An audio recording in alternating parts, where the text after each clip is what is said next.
por el multimedio Tiro al Blanco, bajo la coordinación y participación de Narciso Isa Conde. La verdad sin dobleces, para hacer realidad los ideales del coronel Camaño y el inmenso Che Guevara. Cuidado, tiro al blanco. Saludos, país, muchas bendiciones para todos, para todas. Aquí Alfonso Torres Ulloa en su espacio Voz para el Cambio. Esta ventana de compromiso con la patria, de compromiso con el ideal duartiano, para conversar con ustedes, para ustedes, de los temas fundamentales de la patria. Hoy, la sociedad dominicana sigue sacudida con el tema de la violencia, de la corrupción, de la impunidad. Y aquí parece, ya la sociedad piensa que todos estos hechos que se van produciendo, que van ocurriendo, es como si ya no fueran propios de la sociedad y que fueran producto de un laboratorio, porque aquí ya se ha acuñado la frase de que un caso muy sonado, muy fuerte, o de corrupción o de asesinato tapa otro caso, y entonces vamos como si fuera una película de escena en escena. Ahora la sociedad sacudida con el tema del asesinato de Junior Ramírez Ferreira, abogado, profesor de la Universidad Autónoma. Se le vio durante los últimos 3-4 años con un discurso contra la corrupción y planteaba el tema en los medios de comunicación. Muchas veces lo planteaba ante una instancia jurisdiccional, y con este caso entonces salen muchas cosas al aire, y de estas muchas cosas que salen es la podredumbre producto de la corrupción. Y siempre hemos dicho acá que esta corrupción que medio nos acorrala o nos acorrala por completo es obra en lo fundamental de la impunidad. Porque es cierto que corrupción parecería que siempre habrá, siempre el ser humano está tentado a cosas, lo pueden frenar los principios, los valores en un momento determinado, pero también en otro momento lo puede frenar la normativa, la institucionalidad o el apego a la ley. Si no te ciñes a la legalidad, al respeto a los demás, a las reglas, a la convivencia, respetar los fondos que no son tuyos, las cosas que no son tuyas, entonces tú terminas en la chirola. Eso puede ser un freno. Pero aquí como que hemos llegado al punto, como decimos en Dajabón, en que todo esto y nada, y esto necesita ser parado, frenado, y es la sociedad la que tiene que frenar esto. Esta ola de violencia no puede continuar. Estos desmanes con la corrupción, esto no puede continuar. Pero el tema de la impunidad y una justicia secuestrada no puede continuar, porque la sociedad tiene que ponerle un freno a todo esto. Han salido muchas cosas y es pus lo que sale. Por donde quiera que uno toca cualquiera de estos casos, el de la niña Emily Peguero, por donde quiera que uno lo toca, es pus. El de ahora con el asesinato de Junior Ramírez, por donde quiera que uno lo toca, es pus. Y entonces el pueblo tendrá que convertirse en su propio cirujano y extirpar el cáncer por donde hay que extirpar. Pero para hablar de estas cosas tenemos de invitado a un cuarto bate de la sociedad dominicana, que siempre que tocamos su puerta la abre y dice, cómo no, yo con mucho gusto voy, y se esfuerza en estar aquí bien temprano para conversar de los temas fundamentales de la patria. Tenemos de invitado a nosotros a Narciso Isa Conde, el querido Secre o Narso. Secre, ¿cómo va la ida? La sociedad nuestra anda en un momento sumamente difícil, y este tema saca a flote así tanta podredumbre, tanta corrupción, tanta pus. Porque el Estado se pudrió, lo pudrieron. Así de simple. Esa es una frase que yo creo que abarca todo, porque no hay institución del Estado, no hay entidad del Estado. No quiero decir que todos los que están en las instituciones, en las entidades, pero los que la manejan, los que la manipulan, los que la conducen, lo hacen para hacer negocio. Y no solo para hacer negocio, sino para hacer cualquier negocio. gran parte de negocios ilícitos, prácticamente casi todos, porque en principio el Estado se va a servir, son servidores públicos, pero ellos lo que hacen es servirse, sobre todo los jerarcas del Estado. La mafia de la onza era ampliamente conocida y fue ampliamente denunciada, incluso con presencia de sicariato y crímenes. Y Leonel y Danilo la dejaron correr porque le conviene a sus propósitos. Por eso yo digo que la mafia mayor está sentada en el Palacio Nacional y en las instituciones superiores y en las jerarquías superiores del Estado, que además han montado un sistema de impunidad para proteger siempre en función de la grabación. Lo que pasa es que esto se desbordó. Ya la podredumbre es tan grande que, como tú decías, la pus sale por donde quiera y embarra. Y cuando ese embarre toca las alturas de alguna manera o lo afecta, entonces hacen teatro. Hacen teatro judicial, porque todo esto es teatro judicial. Sacrifican algunos estamentos inferiores, responsables menores, momentáneamente también algunos del nivel medio, para luego incluso disolver los procesos, porque lo disuelven. Yo creo que en este esquema de lo de la onza, de lo de Junior, se repite con modalidades diferentes, pero la esencia, lo que hicieron con los Tres Brazos, lo que hicieron con el CEA, donde hay muerte. Es decir, culpar de lo peor, aparentemente, a los menores, a los de menor rango, a los actores directos, a los sicarios, a los funcionarios que se manejan con ellos. Señalar al jefe, destituirlo, en algunos casos apresarlo temporalmente, en otros casos no, para dejar las cosas en ese nivel. Pero y los responsables de haber designado toda esa gente, porque son madrigueras de delincuentes. Cuando tú agarras los prontuarios policiales anteriores, tú te encuentras que todos ellos tienen múltiples delitos anteriores. Si hay alguien que esté informado, que puede estar informado perfectamente de todo eso a través de los aparatos de seguridad y de todo eso, es el presidente de la República. Pero es el presidente que lo nombra, en fin de cuentas, y que coloca a los mafiosos al frente de las instituciones. Y lo que hace es relevar mafiosos, quita uno y pone otro.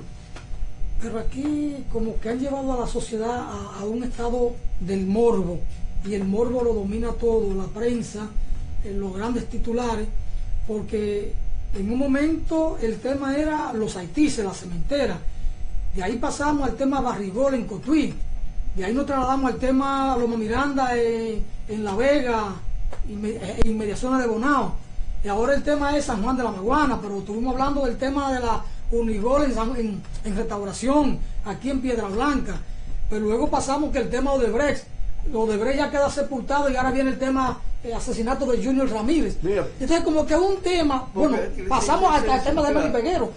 No, y de Quirinito todavía no han tocado fondo el tema. Y ya pasó. Y ya pasó prácticamente.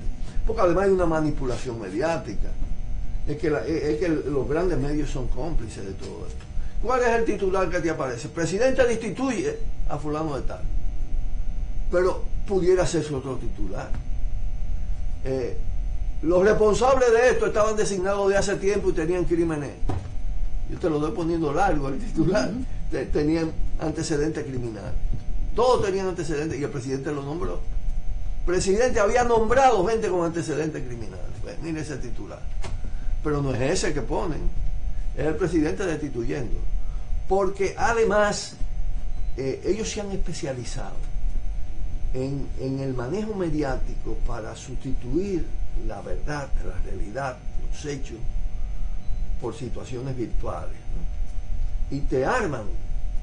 Tienen gente, bueno, eso viene desde Joao Santana, ¿no? y los equipos de asesoría de lo que le llaman la imagen, hacedores de imagen del presidente, defensores de imagen del presidente, porque en fin de cuentas el presidente está en la cúpula del tema.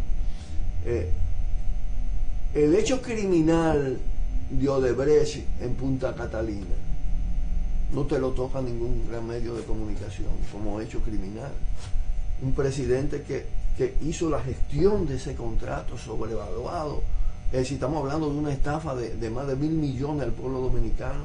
Un presidente financiado por Odebrecht en 2 campañas electorales. ¿Qué es eso? Soborno electoral. Porque yo te doy para la campaña, te monto el asesor, te monto la oficina en Santo Domingo, trasladamos todas las operaciones de esa empresa mafiosa para Santo Domingo y a cambio de eso tú me das el contrato. Y no solo me da el contrato sobrevaluado y lo tiene que imponer por encima de las otras ofertas. Porque se sabía perfectamente que China tiene mucho más experiencia en planta de carbón que Odebrecht, que creo que no había construido una en el mundo. Entonces, el tema está clarito, la complicidad, el delito presidencial está claro. El tema, Alfonso, tú hablabas de las cosas. De todas maneras, ha surgido Marcha Verde. Ha surgido Marcha Verde y Marcha Verde es un fenómeno. No importa que en un momento determinado aparezca tranquila. Ya eso prendió en la sociedad dominicana la idea de la indignación frente a la corrupción y la impunidad. Y todos estos hechos lo que hacen es reforzar esto. Yo siento que la gente está pidiendo que Marcha Verde se lance. Ahora, a la luz de lo de Quirinito y esto de Junior, precedido de todo lo anterior, hay mayor convencimiento aquí de que hay que tomar las calles para producir los cambios. Porque por vía institucional no hay ninguna posibilidad. Todo está manejado por ellos. Las mafias controlan el sistema judicial.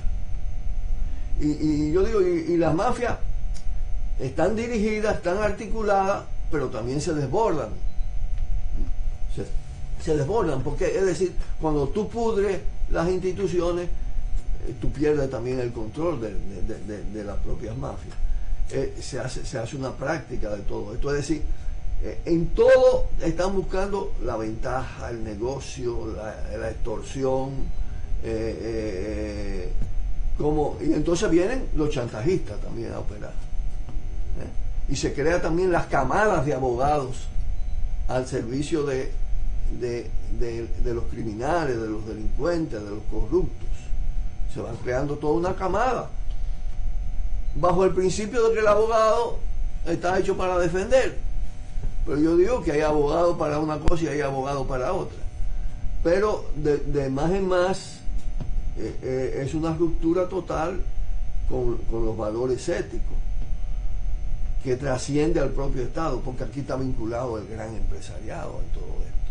Y el gran empresariado tiene un poder en los medios, no solo el Estado. El Estado tiene mucho poder en los medios, directo e indirecto, porque te maneja toda la publicidad, y la publicidad aquí es súper millonaria. Pero son tantos hechos que indignan a la población, a la sociedad. El tema está en la articulación desde la sociedad para romper esto. Bien lo de Marcha Verde, pero ¿hasta dónde Marcha Verde tiene una conducción que diga, este es el norte? Marcha Verde es pluralidad, es diversidad, sí. Y ahí hay mucha gente que en un momento dado se raja. Cierto, pero y coge su camino hacia la casa. Pero hay que decir lo siguiente, el tema es que Marcha Verde es un sentimiento tan grande en la sociedad, que esa diversidad, los componentes de la diversidad, saben que si se salen de Marcha Verde se liquidan. Entonces hay una situación bastante compleja, pero yo creo que avanza en el sentido positivo, y lo voy a explicar. Es decir, todo esto comenzó con la demanda de sanción del soborno de Odebrecht, y se concentraba muchísimo en los 22 millones de sobornos, que es una chilata comparado con las sobrevaluaciones que pueden llegar sobrepasan los 1.000 millones y están cerca de los 2.000 millones. Eso dijo Pelucho Jiménez, que los 92 millones eran una chilata, que habían cosas más gruesas. Hay mucho más gruesa porque está toda la sobrevaluación. Está el soborno electoral.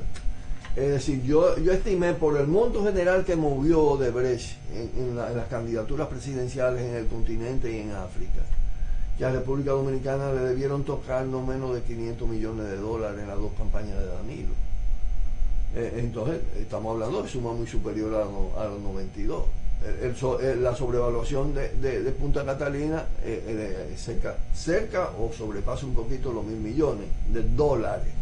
Eso se reparte entre la empresa y los altos funcionarios. Ahí está mezclado Bichara, Gonzalo Castillo, Peralta, que ahora está este tipo de desafiando. Ahora, ¿qué es lo que pasa? Que a diferencia de la situación en otros países, donde el sistema judicial no está totalmente controlado por el poder corrupto, por razones históricas, por cómo se conformó la institucionalidad de esos países, hay vías y hay acciones y hay presidentes inculpados y hay presidentes presos y altos funcionarios presos. Aquí no. Aquí estos tipos se la ingeniaron y eso lo lograron afinar y consolidar en el 2010, con la Constitución del 2010. El incremento de los poderes al presidente y al Senado, un Senado que lo puede controlar el partido de Estado, que se convierte en una corporación política, económica con una acumulación de corrupción multimillonaria,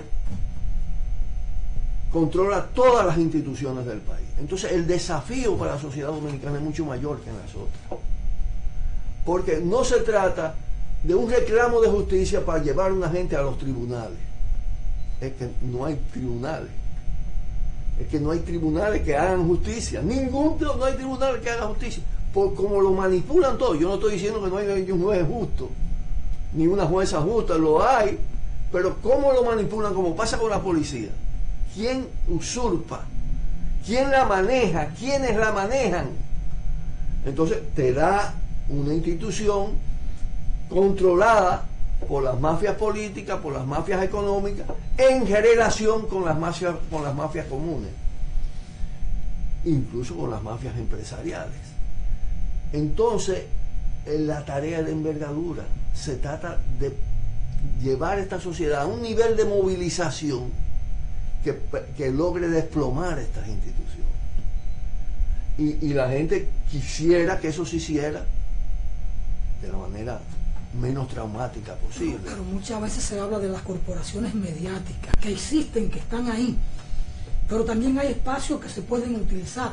Por ejemplo, ya hoy es un sentimiento nacional, o es una figura generalmente aceptada, de que el partido de gobierno en su comité político lo que tiene es una corporación empresarial, sí, una corporación político-económica. Es decir, todo el mundo entiende esa figura, incluidos los propios miembros del PLD, claro, entienden que el grupo de los 34, porque hay que retar ahí a Juancito, a Juan de los Santos. Aquí voy, pero oye. Entonces, se puede también trabajar desde los medios.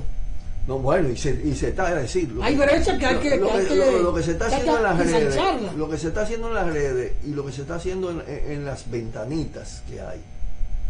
Porque además el pueblo. Porque esto es una ventanita, esto no es una ventana. Vos por el cambio es una ventanita. Tiro al blanco y cosas, somos ventanitas en comparación con los medios, gallo. Escucha, Juan Francisco, lo que uno tiene que oír aquí en su propia casa, somos una ventanita. Pero bien, pero somos una ventanita de dignidad. Pero espérate, el pueblo es muy inteligente. Y como nada más hay que mover el aparatico, esas ventanitas se amplifican. Y la gente va buscando el que dice la verdad. Se amplifican en la Z. Si tú agarras la Z, tú puedes medir en la Z cuáles son los programas más escuchados. Y tú lo vas a medir por el nivel crítico y la aproximación a la verdad. Entonces, sí, y las redes sociales también. Y además esto se multiplica en las redes. Tú lo multiplicas mucho. Y yo aprendí también a eso. ¿No entiendes? Es decir, uno que viene de ser análogo se tiene que meter en esta jugada, porque ellos no pueden controlar, ellos controlan los grandes medios, que además tienen un volumen fuerte sobre la sociedad, en materia de televisión, en materia de prensa escrita. La prensa escrita es una prensa totalmente controlada. Pero de todas maneras está creciendo la conciencia. Y los hechos también ayudan. Mira lo que pasaba en Marcha Verde, en mi experiencia vivida. Al principio de un trabajo enorme que se sindicara a Danilo como el jefe del sistema de corrupción y controlador de la justicia. Ya se está planteando el sometimiento del juicio a Danilo en la sociedad. Más que en las instituciones, en la sociedad. El tema, por ejemplo, a nivel institucional, yo creo que la conciencia de que por vía institucional no hay cambio, de que el sistema electoral está podrido y controlado, de que que no es un problema simplemente de la dictadura corrupta y corruptora del PLD, sino que todo ese sistema de partidos sirve y le hace el juego a todo esto. Y mira lo que está pasando a nivel de PRM. ¿Quiénes son ahora los voceros principales? Dejaron en la presidencia al que está sometido, ni siquiera por recato. Pacheco es el vocero en el Congreso. ¿No entiendes? Entonces, no es accidental que te exploten escándalos donde ellos están involucrados. Pero es que Hipólito Mejía está jugando a la alianza con Danilo. Y va a implosionar ese partido. De ese sistema de partidos no sale nada de cambio en el país. Pero tiene su propio relevo. Tiene su propio relevo ahí, porque Luis Abinader se plantea como un relevo, y al interno del PLD, Leonel dijo que hay una fábrica de presidente. Pero la fábrica no sale porque él sigue siendo precandidato. Pero no te equivoques. Es decir, Hipólito va a jugar el papel que jugó Miguel Vargas. Y eso lo hacen para disminuir todas las posibilidades de esa fuerza. El sistema lo lleva a eso. Claro, pero además, es decir, en una competencia en esas condiciones, con un caballo de Troya adentro, una candidatura que tampoco ha tomado vuelo, no tiene la menor posibilidad, es decir, se imponen ellos. Entonces, no es por esa vía que tú vas a lograr el cambio. Por eso yo he acuñado mucho el término de democracia de calle. Cuando no hay democracia electoral, cuando no hay democracia en las instituciones del país, hay que buscar la democracia alternativa. Es la democracia de calle. Eso está teorizado en los debates mundiales actualmente. ¿Y cómo se pueden producir los cambios democráticos de la calle? Bueno, América Latina tiene una cantidad de experiencias recientes. ¿Tú te acuerdas que en la Argentina, el pueblo argentino tumbó 5 presidentes en una semana? Y en Bolivia, el pueblo tumbó al presidente. Y en Ecuador, a Bucarán, a Mauá, lo tumbó el pueblo en la calle. Y la emergencia de Chávez viene de una insurgencia militar que se convierte luego en un liderazgo militar popular de envergadura que te produce esos cambios. Es decir, hay ya antecedentes de maneras, formas democráticas, plebiscitarias, de echar abajo las instituciones que están podridas y decadentes, y de echar abajo a los políticos y a los empresarios que los representan. Entonces, ese es el desafío que tiene el pueblo dominicano en la actualidad. Porque como en aquella vez en Bolivia, como aquella vez en Argentina, como aquella vez en Venezuela, no hay vía institucional para producir el cambio. Y fíjate además la misma situación ya de Brasil. Aún con todos esos sometimientos, tú tienes una situación de ingobernabilidad prácticamente, porque el presidente es un presidente corrupto, mafioso totalmente. Y en Argentina la resistencia es enorme. Es decir, estamos viviendo un periodo muy especial en la historia continental. Y me parece que el desafío está en lo siguiente. Inicialmente se concebía Marcha Verde, o la gente la percibía como un mecanismo de presión sobre las instituciones.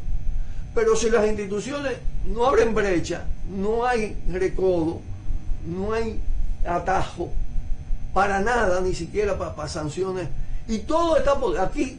La corrupción y la impunidad está presente en los feminicidios, en los abusos infantiles. Es decir, se las ingenian para sobornar jueces, para sobornar fiscales, porque todo es negocio.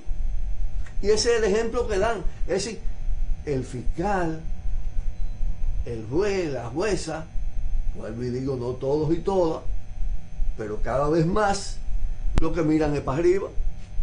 Pero mira, es decir, cuando tú ves la fortuna, por ejemplo, de Francisco Javier García, hoy al frente de turismo, que comienza, su fortuna originaria fue en la lotería, con el fraude de la lotería, de Mazurca, ¿te acuerdas de Mazurca? El escándalo alrededor de esto. Un tipo multimillonario. Y está encabezando el plan de la ciudad colonial. Un financiamiento de 30 millones de dólares, y lo que han hecho son 2 calles, la Isabela Católica y la Meriño, con la esquinita que lo cruzan, hasta la Emiliano Tejeda. No llega ni siquiera a la José Gabriel así.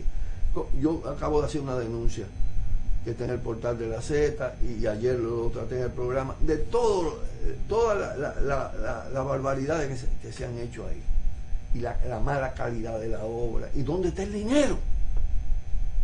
Incluso hasta un préstamo del BID, que tiene determinados controles, y son capaces de corromper las instituciones internacionales bajo soborno, porque no tienen recato. Entonces, el tema está planteado en ese nivel de confrontación, es decir, la sociedad tiene que, por vía de democracia de calle, extrainstitucional, desplazar estas instituciones, desplazar estos presidentes, y entonces se plantea la idea de la reconstitución del país. ¿Cómo se fundó el país? Con una constituyente. Así se fundó la República, la constituyente de San Cristóbal.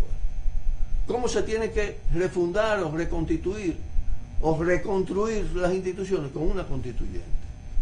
Ese tema ya está en el proceso de debate y de elaboración de Marcha Verde. Es decir, Marcha Verde está planteando estructurar un programa para el fin de la corrupción y de la impunidad. ¿Y qué pasa? Que la impunidad no puede tener fin, ni la corrupción, si no tiene fin estas instituciones. La ley no se proclama hasta que los hechos no obligan a proclamarla. La ley siempre surge para dar respuesta a hechos determinados y que conmocionan a una sociedad determinada. La constituyente nuestra de San Cristóbal tuvo su origen ya proclamada la República, y unos hechos políticos, sociales y de alguna manera institucionales, sin que estuvieran escritas ahí. Y entonces hoy lo de Marcha Verde, lo de la democracia de calle, primero tiene que producirse la democracia de calle, los cambios sociales, la presión social, político-social, que tengan que configurar una realidad en esa dirección diferente, nueva, que haga variar la correlación de fuerza y del poder como tal, ejercida desde la calle, para entonces plantearse ya lo de una constituyente. Plantearse la constituyente antes de que se ejerza una democracia realmente de calle, que haga temblar o que sacuda los cimientos de este poder corrompido. No se puede montar la asamblea constituyente con esos legisladores que también. No, de ninguna manera. Pero la propuesta de la constituyente tú la tienes que sembrar en la conciencia nacional. Chávez habló de constituyente desde la cárcel. Nosotros editamos aquí el folleto de Chávez. ¿Tú entiendes? Y en América del Sur, previo a los derrocamientos de gobierno, se planteó el tema de la constituyente, porque tú puedes ver más allá de la curva, ir creando la conciencia. Porque además la asamblea constituyente es la culminación. Antes tú tienes que crear poder paralelo y poder constituyente.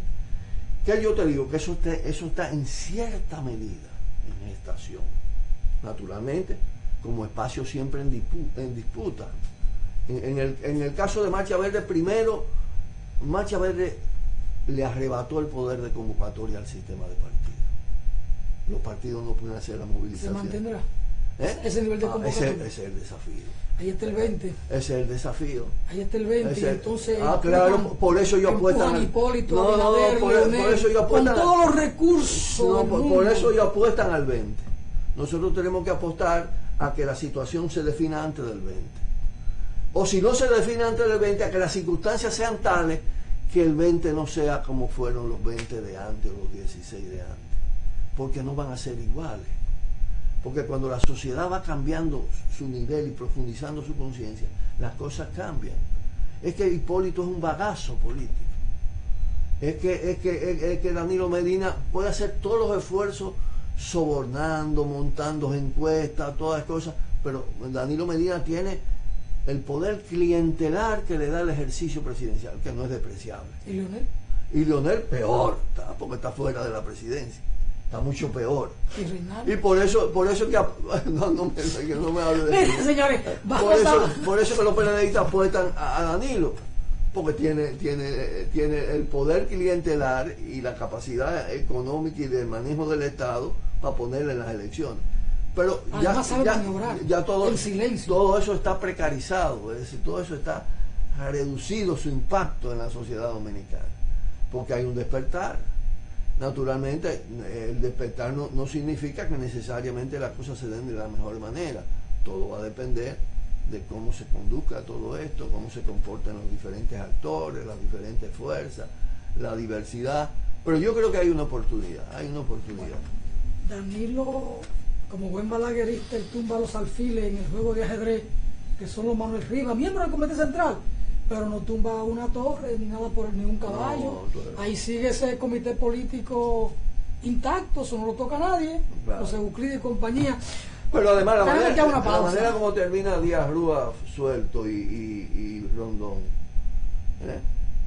te indica que hay un pacto, que ni siquiera entre ellos la sangre llega al río, que entre Leonel y Danilo cada uno protege su propia impunidad. La preocupación y pactan por la impunidad. La preocupación no era Ángel Rondón, sino Díaz Rúa, que es el tesorero del partido y hombre clave de Leonel. No, pero Rondón tiene una enorme capacidad de chantaje porque ha sido uno de los lobistas con más enlaces y con más conocimiento. Y si suelta todo lo que sabe, te arma un pero pueden no dejarlo soltar todo lo que sabe. Incluso hay mecanismos para esas cosas. Ellos lo saben. Acuérdate que lo quisieron meter en la Victoria, pues eso era para eso me está diciendo, era para eso. Bueno, el poder. Vamos a una brevísima pausa, retornamos en breve aquí con nuestro invitado del día, con Narciso Isa Conde. Vamos a la pausa. Por el multimedio, Tiro al Blanco, bajo la coordinación y participación de Narciso Isa Conde. La verdad sin dobleces, para hacer realidad los ideales del coronel Camaño y el inmenso Che Guevara. Cuidado, Tiro al Blanco.